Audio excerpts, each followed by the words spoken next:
नमस्कार दोस्तों, आप सभी का स्वागत है। आज मैं आपको एक ऐसी कहानी के बारे में बताऊंगा जिसको सुनने के बाद आपकी लाइफ बदल सकती है। चलिए आपका ज्यादा समय जाया ना करते हुए इस कहानी को शुरू करते हैं।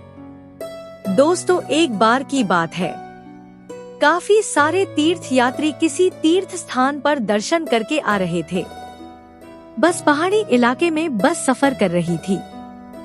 जैसे ही कुछ वक्त बीता तो आसमान से धमाकेदार आवाज के साथ बिजली कड़की। बस में बैठे सभी यात्रीगण सहम गए। उन्हें डर लगने लग गया कि क्या पता कि यह बिजली हमारी बस के ऊपर ना गिर जाए। थोड़ी देर रुक कर के कुछ ही देर बाद ड्राइवर ने बस को वापस आगे बढ़ाया, लेकिन कुछ देर बाद वापस यही घटना घटी। धमाकेदार कड़ाके की आवाज के साथ एक बार फिर बिजली कड़की। इस बार ड्राइवर ने बस पूरी तरह से रोक दी और ड्राइवर बस के अंदर आ गया। यात्रियों के पास उसने कहा कि देखो, इस बस में एक इंसान ऐसा बैठा है, ऊपर वाला उसे अपने पास बुलाना चाहता है, इसलिए 2 बार बिजली गिरते गिरते बची है। अब हम उस इंसान का पता कैसे लगाएं? ड्राइवर ने कहा कि सामने वह 50 मीटर दूर पेड़ दिख रहा है। हमको क्या करना है, बारी बारी से सबको उस पेड़ को छू करके आना है और वापस अपनी सीट पर बैठ जाना है। जो भी वह इंसान होगा उसको ऊपर वाला ऑटोमेटिकली अपने पास बुला लेगा। सिलसिला शुरू हुआ। बारी बारी से सभी लोग पेड़ को छूकर आने लगे और अपना स्थान ग्रहण करने लगे, लेकिन अब आखिरी में एक इंसान बचा।